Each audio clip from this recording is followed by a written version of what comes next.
పోయి ముందుండి విగ్రహాలు ఏం దెబ్బతినా కూడా తీసుకుపోయి ఆడేయాలి, అంతే కదా. దెబ్బతినా కూడా ఎదుకుంటాయా అని దెబ్బలు తింటాయి కదా. సరే, ఇప్పుడు ఉద్యమకారిని అక్క దాసరి లలితక్కని మాట్లాడాల్సింది.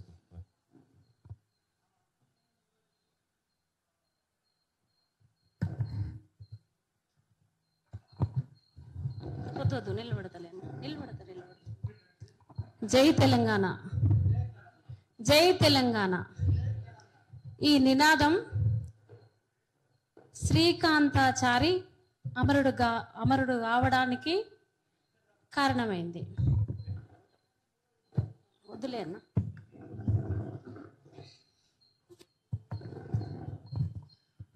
ఇది సభని అన్న ఏడ నిలబడ్డా ఏం కాదు.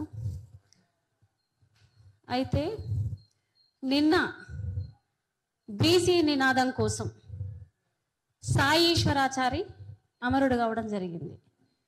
ఆత్మహత్యలు వద్దని మనందరం కూడా మాట్లాడుతున్నాం, మాట్లాడాలి. ఆత్మహత్యలు వద్దు, పోరాడదాం. ఇవాళ తెలిపిరో తెలుపలేదో తెలిపారట.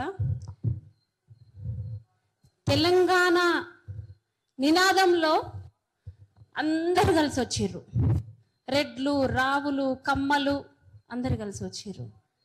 అగ్రకుల మీడియా కూడా కలిసి వచ్చింది. మరి నిన్న సాయీశ్వరాచార్య చనిపోతే ఇక్కడి మంత్రులు లేరు, అక్కడి మంత్రులు ఎవరంటే కేసీఆర్ పాలనలో ఉన్నటువంటి మంత్రులు, తర్వాత కాంగ్రెస్లో ఉన్నటువంటి మంత్రులు కూడా, ఎమ్మెల్యేలు కూడా ఎవరూ కనపడలేదు. బాధ విషయం. ఇక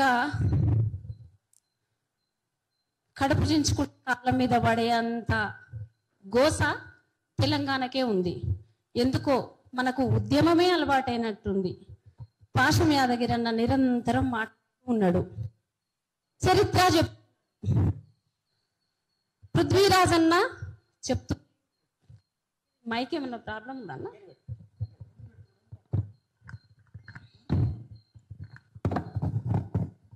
ఇక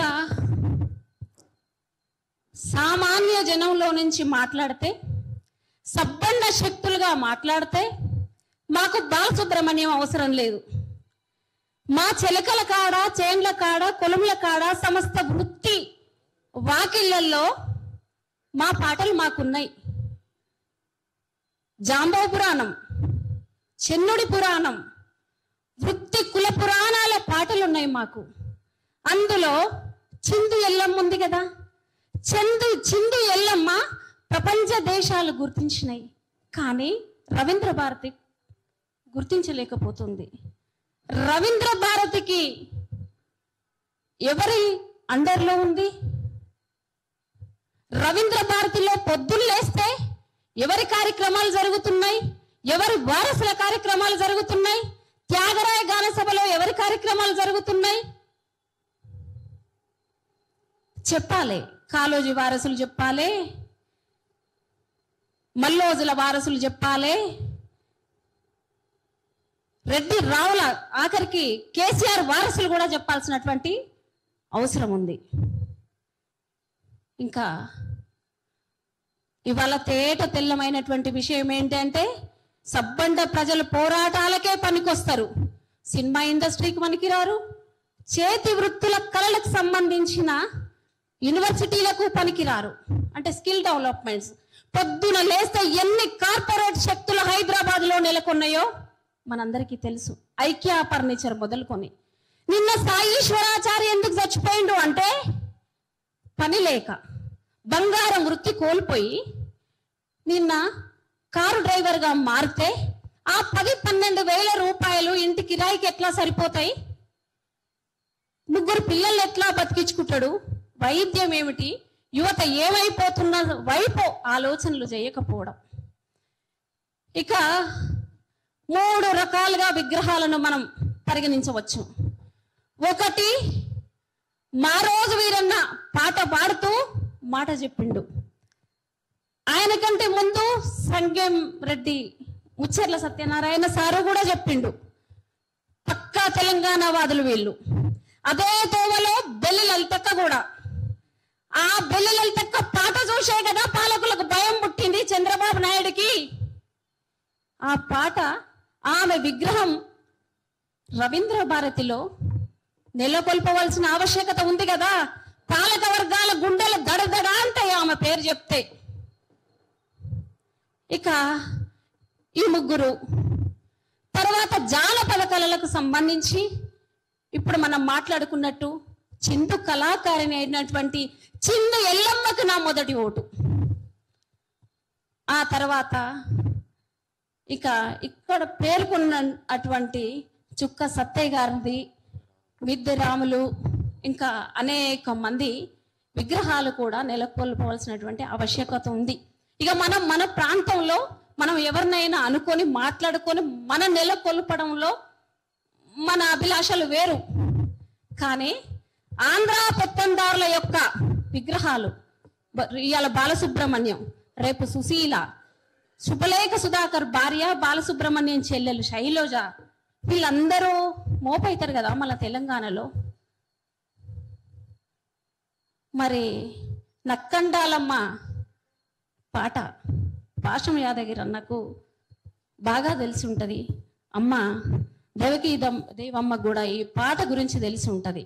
మేము కవులుగా, రచయితలుగా, ఉద్యమకారులుగా ఒక్కటైతే ఈ రాష్ట్ర ప్రభుత్వానికి తెలియజేయండి ఏమంటే, మీరు ఆంధ్ర పెత్తందారుల విగ్రహాలు పెట్టడానికి వీల్లేదు.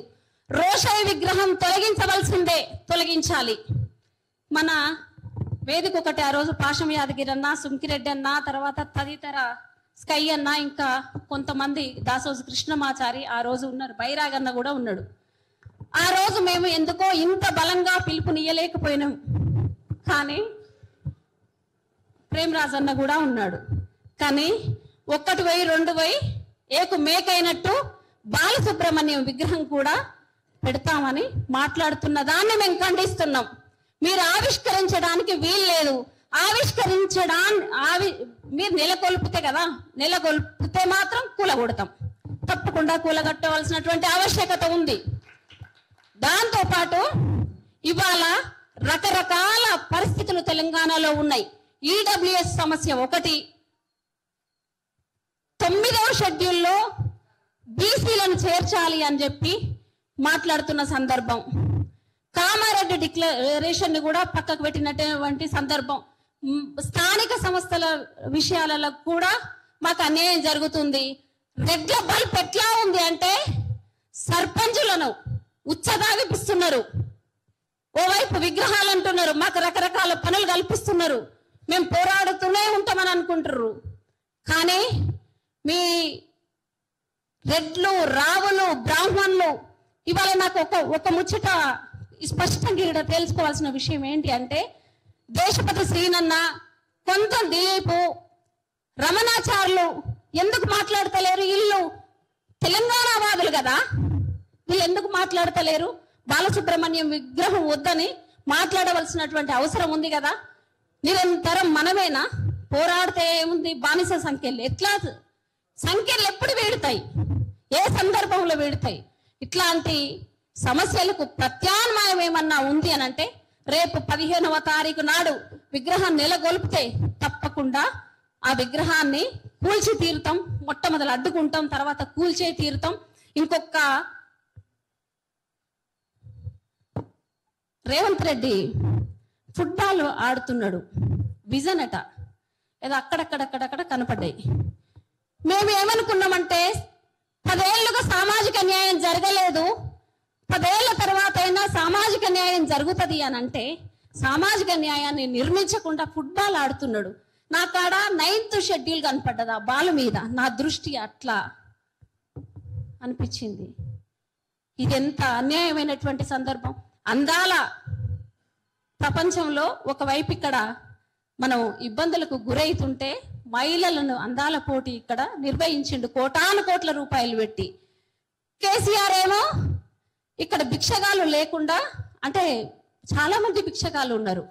ఎట్లాంటి భిక్షగాళ్ళలో 2 రకాలు, నిజంగా ఆకలి అవమానాలతో ఉన్న భిక్షగాళ్ళు వేరు, రెండో రకం వాళ్ళ దగ్గర రాజకీయ బానిసలుగా ఉన్న నాయకుల భిక్షగాళ్ళు ఒక రకం. ఇక